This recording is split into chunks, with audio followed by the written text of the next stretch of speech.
So I lost my husband in September 2021 to COVID, and our world came crashing down because within 14 days, like he was admitted in the hospital, and then we lost him. And in his last few days, I started preparing for what I would tell my daughter, because she knew that her father was sick, but obviously I could not tell her how bad it was. Um, the day he passed away, I took that day to just do things. Um, I don't think I cried. I didn't have the time or the bandwidth to break down because everyone else was just, um, both our families, everyone else was just in such a bad shape. And then there were things to be done, there were papers to be signed, there was hospital paperwork. Nobody prepares you for that. I think the world, in terms of grief, only talks about uh, what would you do if the person is not there, uh, on the larger scheme of things. But I feel when it is the small things, uh, they don't tell you, like how much do you tell your daughter. um, I chose to tell my daughter the next day, not on the same day. It was my decision to make. I did not let my daughter see him for the last time, knowing that I am taking away the possibility of a closure for her.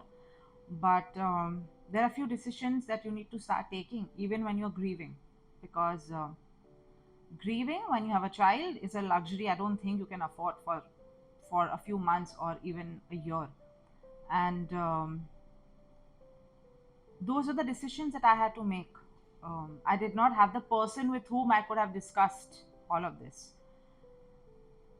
And I just feel that even in those moments, people are conditioned, right? Like you want people, everyone wanted my daughter to see him for one last time, and that was a fight that I was willing to take with everyone, including my father, that my daughter will not see him like this. And that was a decision that I made.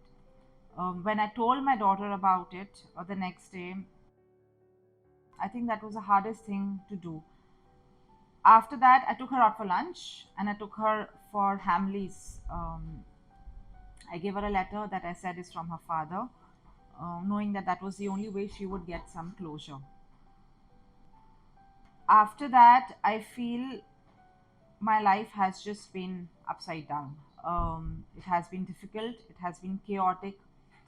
There is no manual for grief, I believe. Nobody prepares you for that. Grief is not linear. Uh, one day you're absolutely fine out with your friends shopping for things, the next day you are unable to get out of bed. And it's when it's a choice between your grief and your child's grief, it's a given one. Which one would you choose? Everything in the face of your child's grief just feels smaller and irrelevant, but it is relevant, right?